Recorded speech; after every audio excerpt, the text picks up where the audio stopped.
দার্জিলিং এর কিছু কথা বইয়েতে কিছু কিছু জায়গায় পড়েছিলাম, তবে সেখানে যাওয়ার কথা বিশেষভাবে কোনোদিন ভাবিনি। দূরত্ব অনেক, যাওয়ার খরচও বেশি।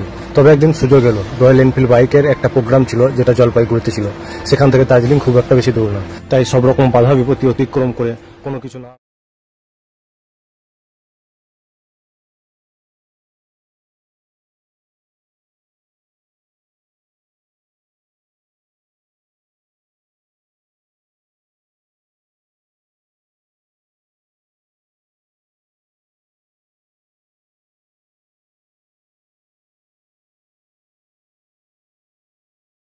দার্জিলিং এসে আর চা খাবো না, এটা তো হতে পারে না, তাই ঝটপট একটু চা খেয়ে নিলাম।